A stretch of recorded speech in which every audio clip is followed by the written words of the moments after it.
Salut tout le monde, on se retrouve pour la troisième et dernière partie sur ma vidéo pour faire le tour de Tokyo en 10 jours. Donc on s'était arrêté, on avait fini la première semaine en fait. Et là on arrive au 8e jour, et au 8e jour on décide d'aller à Yokohama. Donc, bien sûr aussi, je vous invite à regarder les deux vidéos précédentes pour vraiment tout saisir, tout comprendre et pouvoir faire le tour avec moi de la ville en fait, tout simplement. Donc là du coup, Yokohama, en gros c'est pas vraiment la ville de Tokyo, hein, mais c'est collé. Ce serait, je trouve, dommage de ne pas y aller alors que c'est vraiment collé quoi. C'est pas si loin en train, en plus comme il y a un très bon réseau de transport là-bas, c'est super facile d'accès. Et ne pas y aller, ce serait vraiment regrettable. Vous allez voir à certaines images que la ville a un gros potentiel touristique quoi. Et ce qui est cool, c'est qu'en vrai, c'est grand, mais c'est surtout résidentiel. En gros, tous les gens qui travaillent à Tokyo n'habitent pas forcément à Tokyo. Et il y en a beaucoup qui habitent justement dans les villes collées, donc genre Yokohama. Et cette ville-là, c'est bien parce que tu y vas un jour en vrai et tu peux faire vraiment énormément de choses. C'est un peu regroupé au même endroit, près de la mer. Et sinon, dans les terres, c'est beaucoup plus résidentiel. Donc en vrai, des fois, tu fais une journée à Yokohama et t'as fait le tour quoi. Donc on commence par faire un des plus beaux parcs en vrai que j'ai vu, de tous les parcs que j'ai vus de mon voyage au Japon en fait. Un des plus beaux parcs. Donc j'ai emmené la personne qui voyage avec moi là-bas. Donc son nom, il s'affiche là. Je sais pas si je le prononce bien. Sankei-en. En vrai, pour moi, c'est un des plus beaux parcs que j'ai vu même de ma vie. Hein. Il est incroyablement beau. En plus, il y avait les couleurs d'automne. C'était vraiment magnifique.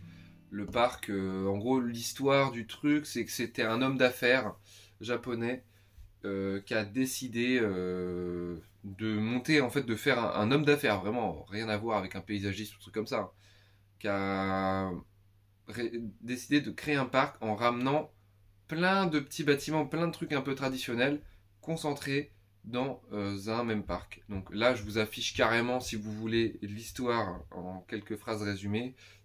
Je ferai des recherches plus complémentaires pendant le montage, mais d'après ce que j'avais compris à ce moment-là, c'était ça. C'est un homme d'affaires, voilà, qui a décidé de rassembler beaucoup de choses au même endroit. Et il y a même des concours photos, quoi. Dans le parc là, il y a un petit musée à l'intérieur. Il y avait beaucoup de personnes qui faisaient des photos de mariage, de leur mariage, et en tenue traditionnelle. C'est vraiment un endroit sublimissime. Vraiment, faut y aller, je vous le conseille. Si vous passez à Yokohama, allez-y, c'est dans le sud de la ville, c'est trop bien. Ensuite, je lui fais découvrir la chaîne Ichiran Ramen.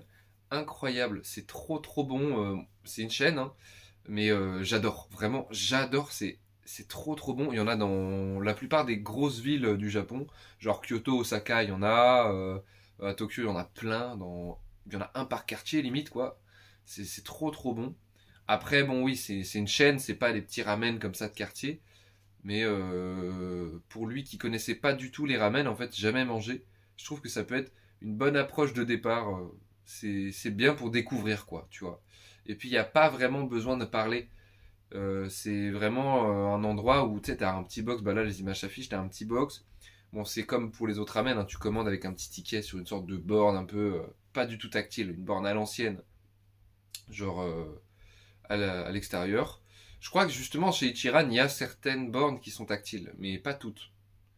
Donc genre tu prends tes petits tickets, tes petits bons, tu les donnes à la personne, vous voyez avec les stores, hein, qui sort en face, et t'apportes ta commande. Il n'y a pas besoin de parler en fait, vraiment. T'as un petit formulaire à remplir, genre si tu veux tes nouilles, genre à point, al dente, enfin des trucs comme ça. Si tu veux ou non des oignons verts, des choses comme ça. Mais sinon c'est super simple d'utilisation pour quelqu'un qui n'est pas du tout bilingue et qui connaît pas du tout les ramen. Je vous conseille de l'amener là-bas, ou même pour vous si vous connaissez pas, en parcours initiatique pour commencer, ça peut être sympa. Ensuite, on décide d'aller à Chinatown. C'est le plus grand Chinatown d'Asie. Hormis la Chine, hein, bien sûr, parce que la Chine, du coup, c'est un Chinatown géant. Donc c'est super beau, surtout de nuit, là, vous le voyez, avec les petites lanternes, il y a beaucoup de lumière.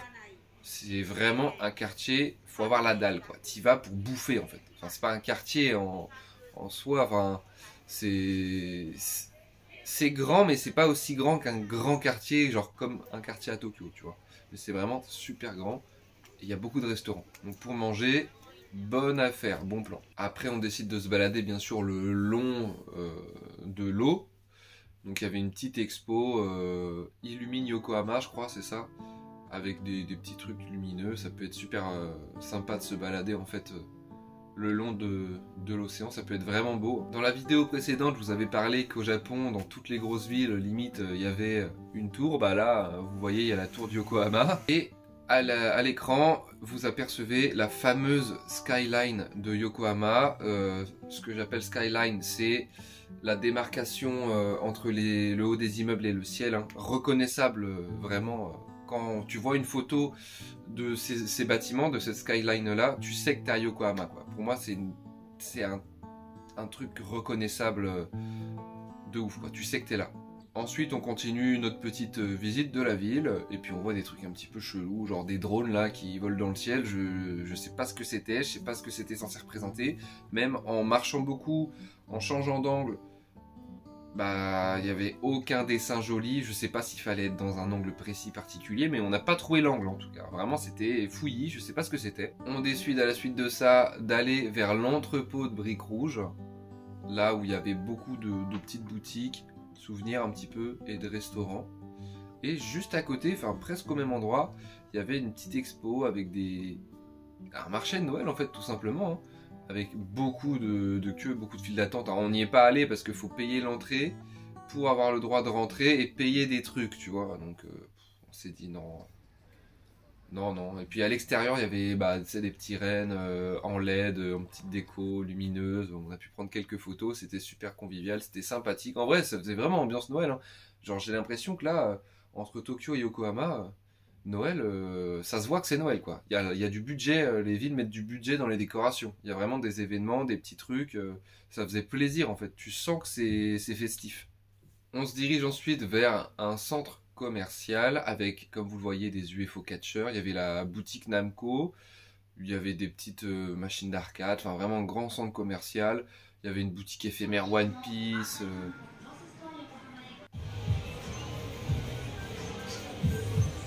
Beaucoup de boutiques de figurines, mais beaucoup, hein, vraiment beaucoup, de tout type de marques en vrai.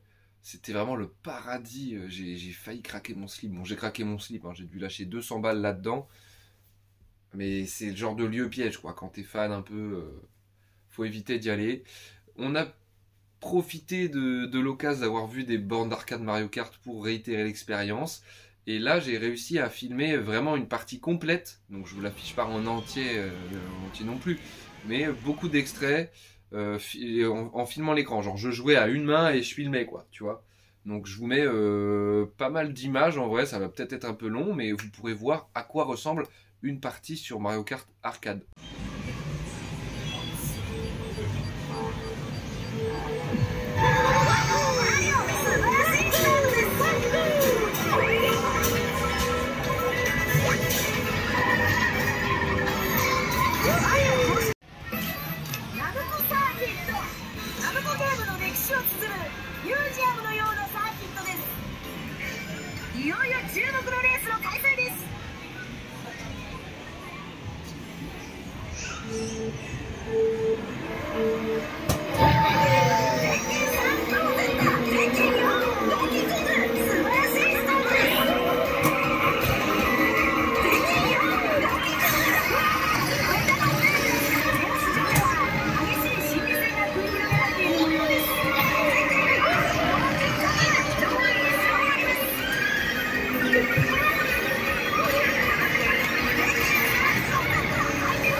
vrai, les parties, elles sont folles. C'est assez court, je crois qu'il n'y a que 2 tours, mais avec les pédales, c'est vraiment bien. Mais vas-y, c'est ultra punitif, quoi. C'est ultra punitif. Tu fais une erreur, rattraper tout le monde, c'est le bordel. Enfin, genre, c'est vraiment en mode arcade, quoi. C'est fait pour que ce soit rapide. C'est très compliqué, quoi. Genre, tu te prends un objet, t'es mort. T'es directement dernier. Enfin, c'est ultra punitif. On a vu des téléphériques au loin. On s'est dit, bah attends, ça peut être sympa d'y aller, on va voir. En plus, ils ont l'air ultra modernes. Donc on se dirige sur les téléphériques. Faut faire attention, il y a un horaire maximal, je crois que ça devait être 18h. On est arrivé à 17h45, je crois, un truc comme ça. C'était vraiment dernier moment. Mais il y avait personne. On était les seuls. Les téléphériques, tu sais, ils sont automatiques. Ils partaient seuls. Il n'y avait personne dedans. Nous, on est arrivé, on est monté dans une cabine. C'est payant, bien sûr. Peut-être un petit peu cher pour ce que c'est. Mais ça nous permettait d'avoir un très beau point de vue de la ville. Et en parlant de beau point de vue de la ville aussi, il y a une petite, on va dire, foire, un petit parc d'attractions avec la grande roue du Yokohama qu'on reconnaît bien de loin dans justement la skyline de la ville, avec l'heure qui est affichée au centre. Enfin, d'ailleurs, la grande roue affiche avec la lumière qu'elle émet l'heure sur la roue, quoi, sur elle-même. Et on peut avoir une très belle vue aussi en montant là-haut. Donc il n'y avait pas trop d'attente. Donc on est monté dans la grande roue aussi. C'était un petit peu avant ça, mais ouais, on a pu avoir également un beau point de vue comme sur le téléphérique. C'était très très bien. C'est sympa de passer par ce petit parc d'attractions là, c'est festif. Hein. Pour ce 8e jour, on a vraiment essayé de ratisser Yokohama du mieux possible. Il y a aussi Gundam Factory là-bas, le fameux magasin Gundam où il y a le gros Gundam articulé géant. On n'a pas été parce que c'est vraiment trop cher pour ce que c'est, je trouve. Et j'y avais été déjà. Vous pourrez le voir dans mes vlogs sur Yokohama, justement, dans d'autres vidéos de ma chaîne. Pour regarder, j'ai filmé une grosse partie du spectacle. Mais de toute façon, maintenant, c'est trop tard. Vous ne pouvez plus y aller. Le Gundam va être démonté. Il est peut-être même déjà à l'heure à laquelle cette vidéo sort après le montage. Mais ouais, le Gundam n'est plus... On peut plus y aller, quoi. Donc si vous voulez le voir, en vrai, allez voir sur mes vlogs, sur Yokohama, c'est filmé. Voilà. Pour le 9e jour, c'était une journée vraiment particulière. On s'est lancé un défi. Moi, c'était un truc que je voulais faire déjà de base avant d'aller au Japon, en fait. Je m'étais dit, vas-y, gros défi. Qu'est-ce que je vais faire? Je vais traverser la préfecture de Tokyo à pied. Donc la préfecture, ça s'affiche, hein, c'est en vrai la préfecture de Tokyo, c'est la ville de Tokyo, on va dire, mais il y a les montagnes sur le côté. Voilà, c'est ça qui l'a fait grandir. Mais en soi, le côté urbain, bien ville, que ce soit préfecture ou ville, c'est pareil, quoi, tu vois. Donc, on est parti de la gare d'Ichikawa, donc à Ichikawa, hein, on n'était pas du tout dans Tokyo du coup, et le but c'était de traverser la préfecture et de sortir de la préfecture en fait de Tokyo, quoi. Donc on aurait fait 3 préfectures pendant le trajet. Et le nom de la préfecture c'était Kawasaki, je crois que c'était ça. Si je fais une erreur, ça s'affiche, hein, voilà. Et on a marché en tout 45 km. L'objectif aussi, c'était de faire une synthèse de tous les endroits qu'on avait fait, de la ville, et puis de vraiment passer par les endroits en fait qui sont pas touristiques, vraiment traverser la ville. Parce que en prenant les transports en commun, on sort souvent dans les quartiers, tu vois. Mais les petits trucs résidentiels, les entre-quartiers, on va dire, les endroits qu'on pense pas aller, en fait, on n'y va pas. La vie vraiment hein, du Tokyo 8, c'est pas que Shibuya, tu vois, c'est pas que ces endroits-là, il y a d'autres endroits. En l'occurrence, il y avait Edogawa, qui est vraiment à l'est, à droite de la ville, et c'est vraiment résidentiel. Vraiment résidentiel. Il n'y a rien là-bas. C'est que des maisons. Donc on a traversé tout le quartier. C'est intéressant à faire pour voir un petit peu la vie du quotidien. Mais vraiment, il n'y avait rien de touristique. Hein. Il n'y avait rien à faire, quoi. Mais bon, on a traversé le quartier quand même. Ensuite, on est arrivé sur Ryogoku, donc vers la Sumida River, qu'on a pu longer ensuite pour continuer notre chemin.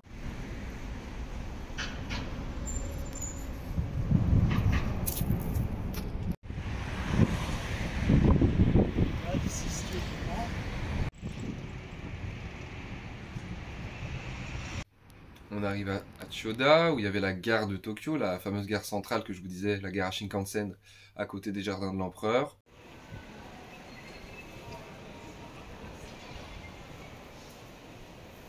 On repasse par Ginza, mais 2 jours, cette fois-ci, en refaisant toute l'allée là, du luxe énormissime.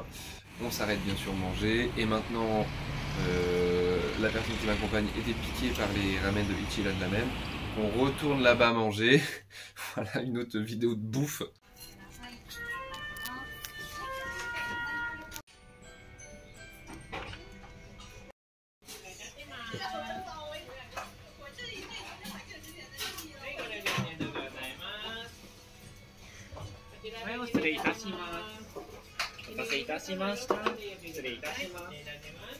Et en sortant du manger, on s'arrête bien sûr dans un petit temple.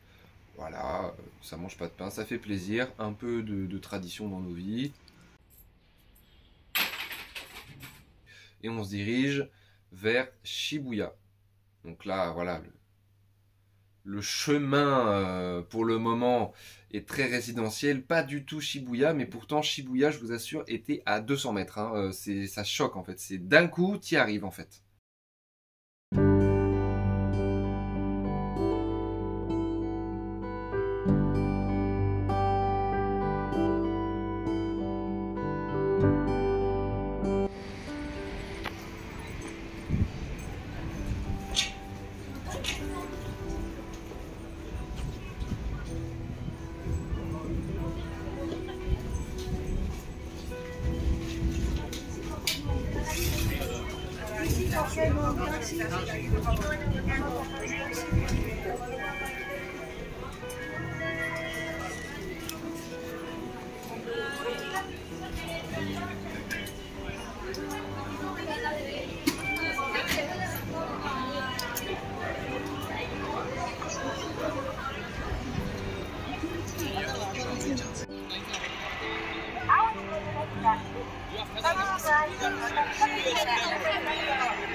On décide de faire une petite session shopping, à refaire les petits endroits qu'on n'avait pas fait, les petites boutiques. Donc on retourne au Mandalake, on retourne au Nintendo Store.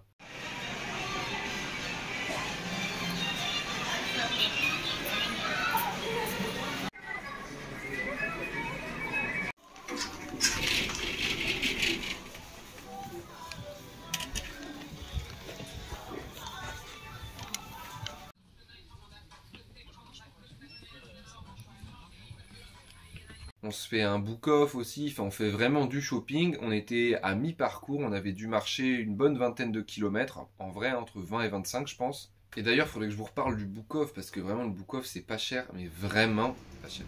Mais vraiment pas cher quoi. T'as des figurines, par exemple si tu prends des figurines sans boîte, hein, c'est une figurine, voilà. En plus là-bas l'occasion c'est vraiment comme si c'était du neuf. Hein. C'est vraiment, ils recèlent la boîte, ils remettent du cellophane, du papier bulle, ils en prennent soin en plus de leurs affaires. Tu peux avoir des figurines pour moins d'1 €. Puis quand tu prends des figurines en boîte, par exemple, une figurine qui vaut 30 balles ici, honnêtement, elle va pas te coûter plus cher que 5-6 € là-bas, mais vraiment quoi. Vraiment. Donc une figurine à 50 balles, elle va te coûter 12 € là-bas.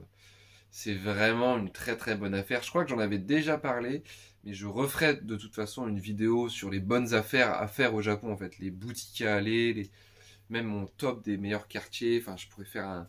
J'ai plein d'idées de vidéos qui pourraient aiguiller à vous en fait. Les personnes qui veulent y aller pour vraiment faire des bonnes affaires et aller aux bons endroits. Ça peut être vraiment cool. Je sais pas si ça vous intéresse. Moi, mon objectif, de toute façon, c'est partager mon expérience pour vous aider, vous, dans votre voyage. Même si c'est qu'un tout petit peu, vous aiguiller un petit peu, donner des petites infos. Ça peut être sympa pour ceux qui passent après, quoi.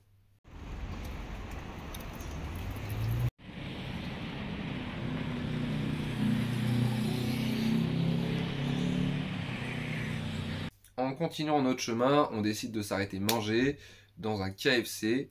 Parce qu'en fait, là-bas, le KFC, c'est un truc un peu de luxe, quoi. C'est le truc de poulet rôti, le truc qui fait plaisir. Tu ramènes un truc à la maison, du bon poulet, quoi. C'est un truc, c'est pas comme le McDo, c'est pas comme le KFC chez nous, c'est vraiment un truc, c'est bien. Par exemple, le repas de Noël de la plupart des Japonais, enfin de la plupart, de pas mal de Japonais, on va dire, c'est le KFC. Tu réserves 2-3 mois à l'avance ton repas de Noël au KFC de ton quartier, et il faut vraiment y aller 2-3 mois à l'avance, hein.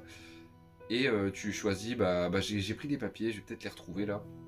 Sinon, je vais trouver les images sur internet. Tu choisis tes horaires, tu vas chercher ton repas de Noël en fait, et tu payes à l'avance, machin, voilà quoi. Mais c'est vraiment du poulet, tu peux prendre un poulet quoi, tu vois. C'est une dinguerie. Et c'est pas du tout comme chez nous où t'as que les tenders, c'est des petits burgers quoi. Il y a vraiment, tu prends des cuisses de poulet, tu prends vraiment beaucoup, c'est vraiment du poulet. C'est le truc un peu, tu sais, le daron de la famille, il finit de taffer et il va chercher un KFC pour sa famille, repas de fête quoi. Après, c'est de péter le bide, parce que vraiment, c'est péter le bide. Et c'est cher, hein, d'ailleurs.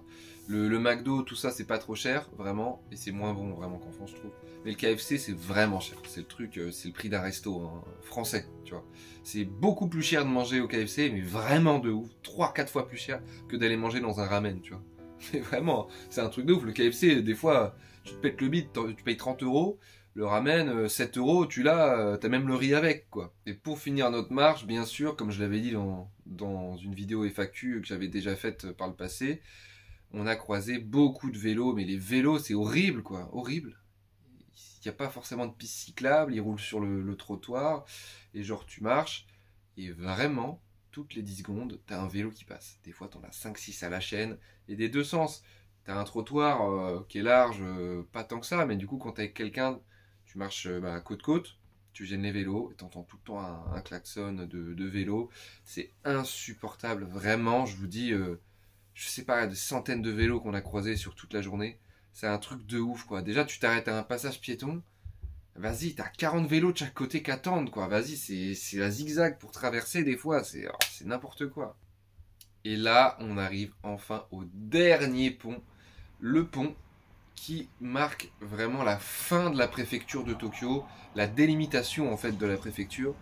On traverse ce pont et on sort de cette préfecture-là et on arrive à la préfecture de Kawasaki. Donc on continue vraiment de marcher encore un peu plus, hein, bien sûr pour rejoindre une station de train, pour rentrer en fait. On va pas refaire 45 km retour à pied, on a vraiment marché toute la journée.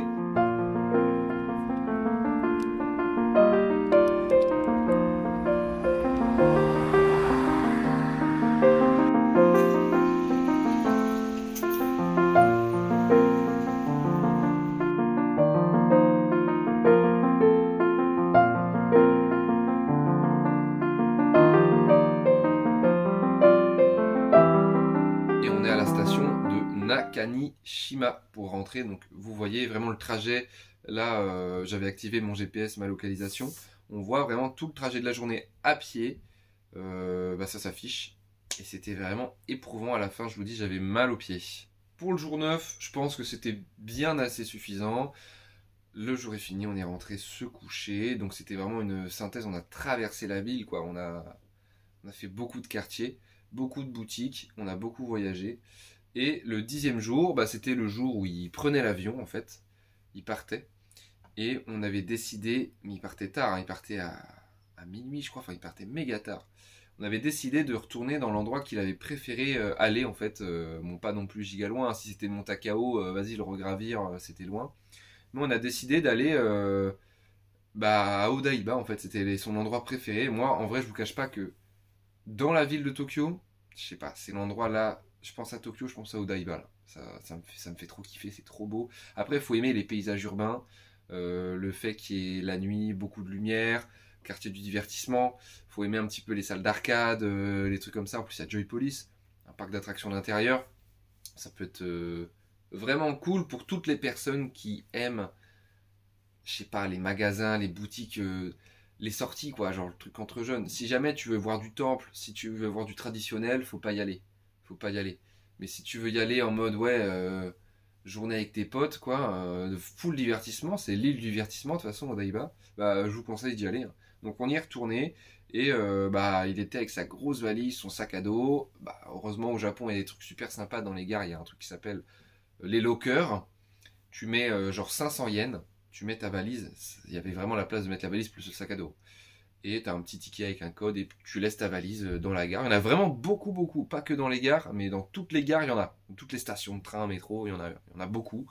Et c'est un truc, les Japonais utilisent ça souvent, quoi. Genre par exemple, tu sors du taf, vas-y, tu vas au bar, à Ueno par exemple, et bah tu laisses ta sacoche avec ton PC et ton sac de taf, ton manteau par exemple, je sais pas, dans un locker et tu vas au bar, quoi. Et en repartant un peu caisse, en repartant chez toi à la gare, et bah tu reprends tout dans le locker et comme ça, quand t'es à l'izakaya, tu vois, avant au bar, et bah t'es tranquille, quoi. Donc on a opté pour ça. Et bah voilà, des visuels s'affichent. On est retourné au resto, on est retourné dans la fameuse salle d'arcade. Là, j'ai pris beaucoup de visuels pour vraiment, vraiment vous montrer l'ambiance de la salle en fait. Vintage, c'est pas les salles qu'on voit à Akihabara par exemple avec des bornes tactiles, les bornes vraiment en 4K là, qui viennent d'être créées avec des puces NFC, des trucs de fou, tu peux payer par carte. Enfin, genre vraiment les bornes aussi technologiques que la Play 5. Là, c'est vraiment la salle des années 70-80 avec les flippers, les vieilles bornes Street Fighter 2, enfin les salles d'arcade qu'on avait dans les années 80 en fait. Donc là voilà les images, je vous laisse profiter.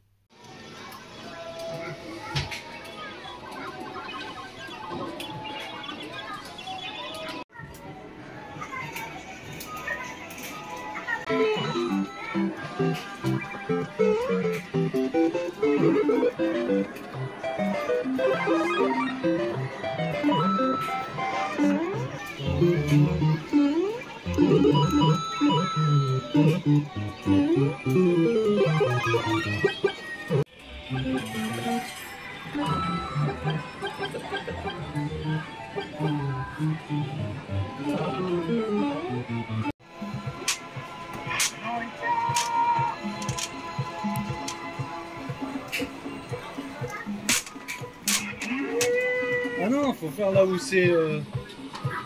Non, il reste 3 essais là, regarde 3. Vas-y.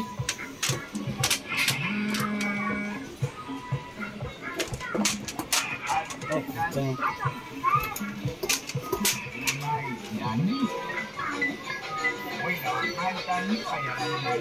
Ça continue?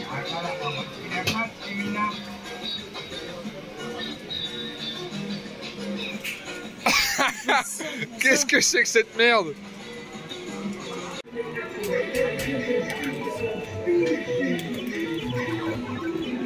Prends le bonus là.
Comme toutes les bonnes choses ont une fin, il faut bien évidemment à un moment rentrer.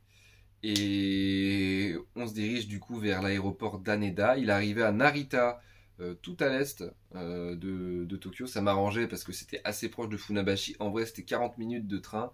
40 minutes, c'est vraiment pas loin. À l'échelle de Tokyo, 40 minutes de train, ça va, quoi. C'est un truc quotidien, classique. Mais du coup, Haneda, c'est plus au sud de la ville. Donc c'est pour ça aussi qu'on avait choisi d'aller à Odaiba juste avant. Donc il a repris sa valise dans le locker. Directement, petit train. Et on arrive à Haneda. C'est cool parce que l'aéroport, il n'est pas du tout comme Narita. C'est vraiment un bout du Japon, en fait, l'aéroport. Il y a un bout de tout. T'as un aperçu, en fait. T'as des petits temples. Ouais, tu peux limite prier.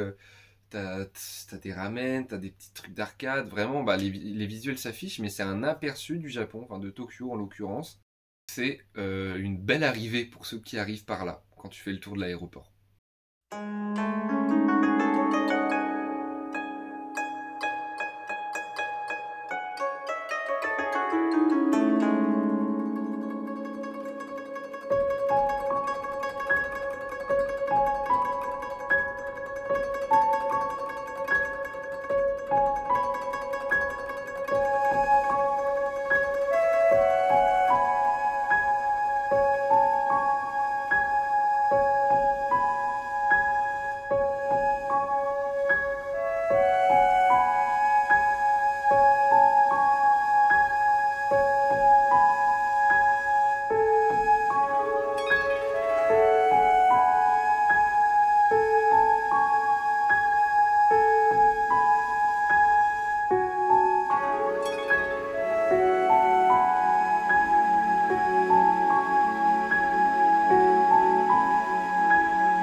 Donc voilà, fin des 10 jours. Vous avez vu, bon ça a mis 3 vidéos quand même, 1h30 à peu près. Donc c'était j'avais prévu au début, comme je vous avais dit, c'était je voulais faire une sorte de film reportage comme je voulais. J'ai découpé en 3 parties pour que ce soit plus digeste à la fois pour vous et le montage beaucoup plus simple parce que le montage je prends 20 heures par vidéo en tout pour monter tout ça là. Pourtant c'est un montage très amateur, très simple, hein. Mais waouh, il y a beaucoup d'étapes en fait, beaucoup d'étapes. Déjà tous les rushs que j'ai pris de là-bas, faut tout dérusher, c'est super long. Et puis en dérushant tout ça, bah faut écrire un peu du coup une trame, voilà, avec des feuilles comme ça. Puis ensuite écrire la vidéo, tout simplement, réviser, apprendre, tourner, faire plusieurs prises. Et ensuite, bah voilà, tout ce qui est montage, je monte déjà cette partie filmée. Ensuite, je revois tous mes rushs, je les intègre, puis je remonte le tout. Je mets de la musique, je mets des transitions. C'est vraiment super long, super long. Mais j'espère en tout cas que ça vous aura plu, que ça vous aura aiguillé. Maintenant que c'est clos, on va passer à autre chose. Les petits formats, comme je vous avais dit, de présentation par exemple des gares, comment utiliser les lockers. Voilà, je parlais des lockers. Comment utiliser, oui, les trains, les temples, comment y aller. Je vais faire tout un petit guide de voyage, de petites vidéos de 2-3 minutes pour ceux qui veulent vraiment se renseigner avant de partir. Une petite playlist, je sais pas, une petite dizaine de vidéos de 3 minutes, en une demi-heure. Voilà, t'as ton essentiel, t'as ton petit kit de voyage. Tu sais exactement comment faire pour faire tes courses dans les magasins par exemple. Ça on n'y pense pas assez, mais c'est différent, vraiment différent en fait de quand t'es en France. Et quand t'arrives, bon tu t'habitues, hein, tu le fais. Mais le fait de le savoir un petit peu à l'avance, au moins t'es pas étonné, t'es préparé. Tu sais ce que tu dois faire et où tu mets les pieds. Donc, je trouve que ça peut être vraiment très utile en fait pour vous. Je sais qu'il y a beaucoup de personnes. Bah là, il y a d'ailleurs une personne qui est allée au Japon, qui regardait mes vidéos. Vous êtes plusieurs à partir, donc je pense que ça peut être une belle approche pour vous. Je rappelle que l'objectif de ma chaîne, c'est d'aider les suivants, d'aider les prochains, ceux qui ont. Moi, je vais y retourner, donc ça me permet de rester un peu dans le thème. Je reste un peu en voyage, quoi. Mon âme est restée un peu là-bas, on va dire. Donc voilà un petit peu pour cette vidéo, et il y aura un petit bonus qui va arriver dans les quelques jours, parce que en fait on a fait 10 jours à Tokyo, plus Yokohama, vous avez compris, hein. Mais on a fait un 11e jour bonus quelque part, vous allez voir, on est allé ailleurs dans le Japon une journée, et ça peut être super bien et utile aussi vraiment de faire la vidéo, parce que, bon, je vous donne un gros indice. La ville, carrément, elle est sur le devant de la scène au niveau de l'actualité actuellement. Il y a carrément des quartiers qui ont fermé au public, aux touristes, tellement c'était le bordel. La ville est surchargée de touristes. C'est nul, vraiment, quand il va blinder en plein après-midi. C'est horrible. Mais je vais vous montrer qu'en y allant à 5 heures du matin, par exemple, en partant tôt le matin, au lieu d'avoir 10 000 personnes au même endroit, on est 2. Et vous allez voir que c'est vraiment bien. Donc, ça peut être utile aussi de faire ce genre de vidéo. Je vous ai donné beaucoup d'indices sur la ville, la destination. Vous verrez bien. Et on a pris le Shinkansen, donc je vais pouvoir vous montrer des vidéos des trains. Bref, bisous les gars, et à la prochaine.